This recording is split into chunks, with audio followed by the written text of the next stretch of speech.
আজ তোমাদের সাথে অনুষ্ঠান বাড়ির মতন দু ধরনের পনির শাকের রেসিপি শেয়ার করব খুব ইজি পদ্ধতিতে। আর যেসব উপকরণ লাগে সেগুলো সব বাড়িতেই থাকে, কিন্তু কোনটার পরে কোনটা দিতে হবে সেই সব কিছুই আজ ইজিভাবেই বলে দেব। ফার্স্টে একটা ড্রাই পনির টুকরো টুকরো করে কেটে নিলাম। এবার অল্প পরিমাণে নুন, লঙ্কার গুঁড়ো, গোলমরিচ গুঁড়ো, গরম মশলার গুঁড়ো আর অল্প পরিমাণে চিকেন মশলা, আধবাটা করে রসুন আদা বাটা, অল্প পরিমাণে সর্ষের তেল দিয়ে ভালো করে মাখিয়ে নিচ্ছি।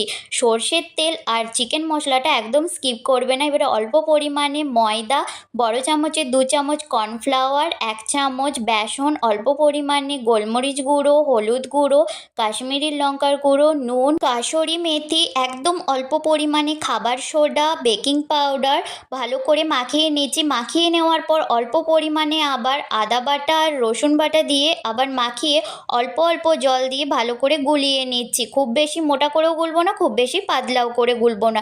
এরপরে যে পনিরগুলো ম্যারিনেট করে রেখেছিলাম তাতে টুকরো টুকরো করে কেটে রাখা ক্যাপসিকাম, পেঁয়াজ, টমেটো ভালো করে মশলাটার সাথে মাখিয়ে নিলাম। আগে থেকে ক্যাপসিকাম, পেঁয়াজ, টমেটো আগে থেকে দেইনি, কারণ আগে থেকে দিলে নেতিয়ে যেত, যেহেতু আমি আগে থেকে পনিরে নুন মাখিয়ে রেখেছিলাম।